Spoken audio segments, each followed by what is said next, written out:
আসসালামু আলাইকুম। আমি ইঞ্জিনিয়ার মুনাব্বির আহমেদ খান। আজকে 19শে জুন কানাডার আলবার্টার ক্যালগেরি থেকে আপনাদের সামনে আসলাম।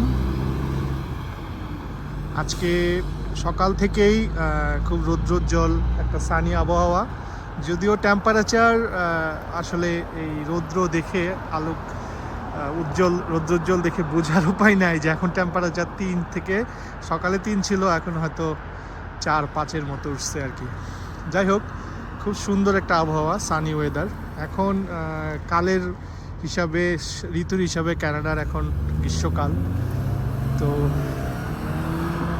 গ্রীষ্মকালে ওদের এখানে যেটা হয় যে স্নো থাকে না, গ্রিনিশ থাকে, ঠান্ডা আবহাওয়া থাকে, আর বৃষ্টি হয়। গত 3 দিন প্রচণ্ড বৃষ্টি ছিল, ঈদের দিনও বৃষ্টি পড়ছিল অনেক। আজকে একদম সকাল থেকেই আবহাওয়া সুপার বলতে পারেন। তো কানাডার বিষয়ে আসলে আপনাদের অনেক কোয়েরি শুনতে পাই, আপনাদের অনেক আগ্রহ।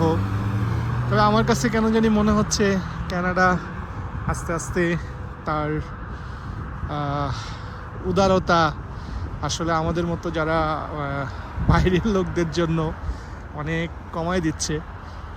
এইবার কানাডাতে ঢোকার সময় আমি টরন্টো হয়ে আসছি, ইমিগ্রেশন কর্মকর্তার প্রশ্ন বা অ্যাটিটিউড দেখেই মনে হলো যে অন্য বারের চেয়ে অনেক চেঞ্জ। তো তারপরে অনেক ধরনের চেঞ্জ আসতেছে। সিআরএস স্কোর অনেক বেড়ে গেছে, 600-র উপর উঠে গেছে। তারপরে পোস্ট গ্রাজুয়েট ওয়ার্ক পারমিট ওরা ক্লোজের দিকে যাচ্ছে।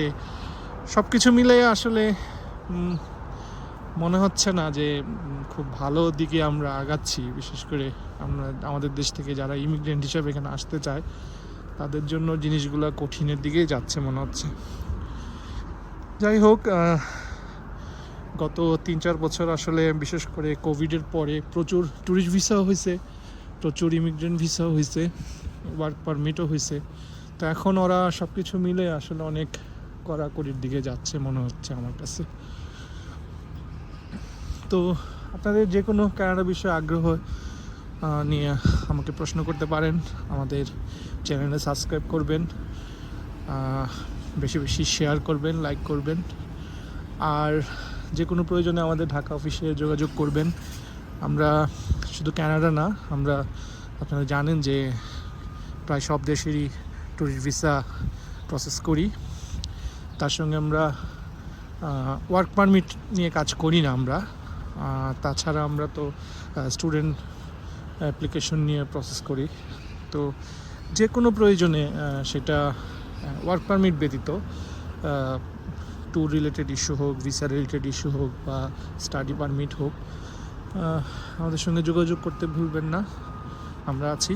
আমরা আমাদের যতটুকু সম্ভব, আমাদের যতটুকু আমরা বুঝি আর কি, বা আমাদের এক্সপার্টাইজ আছে, আমরা চেষ্টা করব আপনাদেরকে গাইড করার জন্য। তো ভালো থাকবেন সবাই, আর আমাদের জন্য দোয়া করবেন। আজকে এই পর্যন্তই। আল্লাহ হাফিজ।